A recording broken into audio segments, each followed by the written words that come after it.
Los 9.000.000.000 de nombres de Dios, por Arthur C. Clarke. Esta es una petición un tanto desacostumbrada, dijo el Dr. Wagner, con lo que esperaba podría ser un comentario plausible. Que yo recuerde, es la primera vez que alguien ha pedido una computadora de secuencia automática para un monasterio tibetano. No me gustaría mostrarme inquisitivo, pero me cuesta pensar que en su establecimiento haya aplicaciones para semejante máquina. ¿Podrían explicarme qué intentan hacer con ella? Con mucho gusto, contestó el lama, arreglándose la túnica de seda y dejando cuidadosamente a un lado la regla de cálculo que había usado para efectuar la equivalencia entre monedas. Su computadora Mark V puede efectuar cualquier operación matemática rutinaria que incluya hasta 10 cifras. Sin embargo, para nuestro trabajo estamos interesados en letras, no en números. Cuando hayan sido modificados los circuitos de producción, la máquina imprimirá palabras, no columnas de cifras. No acabo de comprender. Es un proyecto en el que hemos estado trabajando durante los últimos 3 siglos. De hecho, desde que se fundó el lamaísmo. Es algo extraño para su modo de pensar, así que espero que me escuche con mentalidad abierta mientras se lo explico. Naturalmente. En realidad es sencillísimo. Hemos estado recopilando una lista que contendrá todos los posibles nombres de Dios. ¿Qué quiere decir? Tenemos motivos para creer, continuó el lama, imperturbable, que todos esos nombres se pueden escribir con no más de 9 letras en un alfabeto que hemos ideado. ¿Y han estado haciendo esto durante 3 siglos? Sí. Suponíamos que nos costaría alrededor de 15.000 años completar el trabajo. ¡Oh!, exclamó el Dr. Wagner, con expresión un tanto aturdida. Ahora comprendo por qué han querido alquilar una de nuestras máquinas, pero ¿cuál es exactamente la finalidad de este proyecto? El lama vaciló durante una fracción de segundo y Wagner se preguntó si lo había ofendido. En todo caso, no hubo huella alguna de enojo en la respuesta. Llámelo ritual, si quiere, pero es una parte fundamental de nuestras creencias. Los numerosos nombres del Ser Supremo que existen, Dios, Jehová, Alá, etc., solo son etiquetas hechas por los hombres. Esto encierra un problema filosófico de cierta dificultad que no me propongo discutir, pero en algún lugar entre todas las posibles combinaciones de letras que se pueden hacer están los que se podrían llamar los verdaderos nombres de Dios. Mediante una permutación sistemática de las letras hemos intentado elaborar una lista con todos esos posibles nombres. Comprendo. Han empezado con A y han continuado hasta Z. Exactamente. Aunque nosotros utilizamos un alfabeto especial propio. Modificando los tipos electromagnéticos de las letras se arregla todo, y esto es muy fácil de hacer. Un problema bastante más interesante es el de diseñar circuitos para eliminar combinaciones ridículas. Por ejemplo, ninguna letra debe figurar más de 3 veces consecutivas. ¿3? Seguramente quiere usted decir 2. 3 es lo correcto. Temo que me ocuparía demasiado tiempo explicar por qué, aun cuando usted entendiera nuestro lenguaje. Estoy seguro de ello, dijo Wagner apresuradamente. Siga. Por suerte, será cosa sencilla adaptar su computadora de secuencia automática a este trabajo, puesto que, una vez ha sido programado adecuadamente, permutará cada letra por turno e imprimirá el resultado. Lo que nos hubiera costado 15.000 años se podrá hacer en 100 días. El Dr. Wagner apenas oía los débiles ruidos de las calles de Manhattan, situadas muy por debajo. Estaba en un mundo diferente, un mundo de montañas naturales no construidas por el hombre. En las remotas alturas de su lejano país, aquellos monjes habían trabajado con paciencia, generación tras generación, llenando sus listas de palabras sin significado. ¿Había algún límite a las locuras de la humanidad? No obstante, no debía insinuar siquiera sus pensamientos. El cliente siempre tenía razón. No hay duda, replicó el doctor, de que podemos modificar el Mark V para que imprima listas de este tipo. Pero el problema de la instalación y el mantenimiento ya me preocupa más. Llegar al Tíbet en los tiempos actuales no va a ser fácil. Nosotros nos encargamos de eso. Los componentes son lo bastante pequeños para transportarse en avión. Este es uno de los motivos de haber elegido su máquina. Si usted la puede hacer llegar a la India, nosotros proporcionaremos el transporte desde allí. ¿Y quieren contratar a 2 de nuestros ingenieros? Sí, para los 3 meses que se supone ha de durar el proyecto. No dudo que nuestra sección de personal les proporcionará a las personas idóneas. El Dr. Wagner hizo una anotación en la libreta que tenía sobre la mesa. Hay otras 2 cuestiones. Antes de que pudiese terminar la frase, el lama sacó una pequeña hoja de papel. Este es el saldo de mi cuenta de banco asiático. Gracias.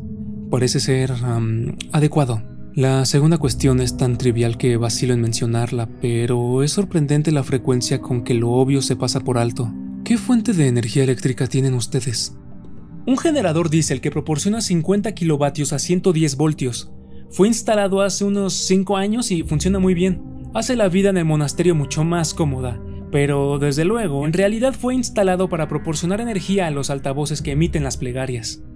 Desde luego, admitió el Dr. Wagner. Debía haberlo imaginado. La vista desde el parapeto era vertiginosa, pero con el tiempo uno se acostumbra a todo. Después de 3 meses, George Hanley no se impresionaba por los 1000 pies de profundidad del abismo, ni por la visión remota de los campos del valle semejantes a cuadros de un tablero de ajedrez. Estaba apoyado contra las piedras pulidas por el viento y contemplaba con displicencia las distintas montañas, cuyos nombres nunca se había preocupado de averiguar. Aquello, pensaba George, era la cosa más loca que le había ocurrido jamás. El proyecto Shangri-La, como alguien lo había bautizado en los lejanos laboratorios.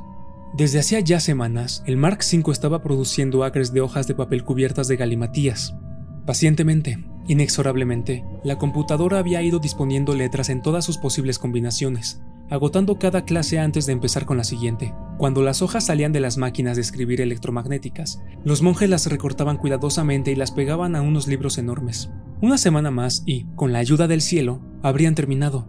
George no sabía qué oscuros cálculos habían convencido a los monjes de que no necesitaban preocuparse por las palabras de 10, 20 o 100 letras. Uno de sus habituales quebraderos de cabeza era que se produjese algún cambio de plan y que el gran lama, a quienes ellos llamaban Samhafe, aunque no se le pareciera en absoluto, anunciase de pronto que el proyecto se extendería aproximadamente hasta el año 2060 de la era cristiana. Eran capaces de una cosa así. George oyó que la pesada puerta de madera se cerraba de golpe con el viento, al tiempo que Chuck entraba en el parapeto y se situaba a su lado. Como de costumbre, Chuck iba fumando uno de los cigarros puros que lo habían hecho tan popular entre los monjes, que, al parecer, estaban completamente dispuestos a adoptar todos los menores y gran parte de los mayores placeres de la vida. Esto era una cosa a su favor. Podían estar locos, pero no eran tontos. Aquellas frecuentes excursiones que realizaban a la aldea de abajo, por ejemplo. «Escucha, George», dijo Chuck con urgencia. «He sabido de algo que puede significar un disgusto». «¿Qué sucede? ¿No funciona bien la máquina?» Esta era la peor contingencia que George podía imaginar. Era algo que podría retrasar el regreso y no había nada más horrible. Tal como se sentía él ahora, la simple visión de un anuncio de televisión le parecería maná caído del cielo. Por lo menos representaría un vínculo con su tierra. No es nada de eso. Chuck se instaló en el parapeto, lo cual era inhabitual en él, porque normalmente le daba miedo el abismo. Acabo de descubrir cuál es el motivo de todo esto. ¿Qué quieres decir? Yo pensaba que lo sabíamos. Cierto, sabíamos lo que los monjes están intentando hacer, pero no sabíamos por qué. Es la cosa más loca. Eso ya lo tengo muy oído, gruñó George. Pero el viejo me acaba de hablar con claridad. Sabes que acude cada tarde para ver cómo van saliendo las hojas. Pues bien, esta vez parecía bastante excitado, o por lo menos más de lo que suele estarlo normalmente. Cuando le dije que estábamos en el último ciclo, me preguntó, en ese acento inglés tan fino que tiene, si yo había pensado alguna vez en lo que intentaban hacer. Yo dije que me gustaría saberlo, y entonces me explicó. Sigue, voy captando. El caso es que ellos creen que cuando hayan hecho la lista de todos los nombres y admiten que hay unos 9,000 millones, Dios habrá alcanzado su objetivo. La raza humana habrá acabado aquello para lo cual fue creada, y no tendrá sentido alguno continuar. Desde luego la idea misma es algo así como una blasfemia. Entonces, ¿qué esperan que hagamos? ¿Suicidarnos? No hay ninguna necesidad de esto. Cuando la lista esté completa, Dios se pone en acción, acaba con todas las cosas y... ¡listos! Oh, ya comprendo. Cuando terminemos nuestro trabajo, tendrá lugar el fin del mundo. Chuck dejó escapar una risita nerviosa. Eso es exactamente lo que le dije a Sam. ¿Y sabes qué ocurrió? Me miró de un modo raro, como si yo hubiese cometido alguna estupidez en la clase y dijo... No se trata de nada tan trivial como eso. George estuvo pensando durante unos momentos. Esto es lo que yo llamo una visión amplia del asunto, dijo después. ¿Pero qué supones que deberíamos hacer al respecto? No veo que ello signifique la más mínima diferencia para nosotros. Al fin y al cabo, ya sabíamos que estaban locos. Sí, pero ¿no te das cuenta de lo que puede pasar? Cuando la lista esté acabada y la trompeta final no suene, o no ocurra lo que ellos esperan, sea lo que sea, nos pueden culpar a nosotros del fracaso. Es nuestra máquina la que han estado usando. Esta situación no me gusta ni pizca. Comprendo, dijo George lentamente. Has dicho algo de interés.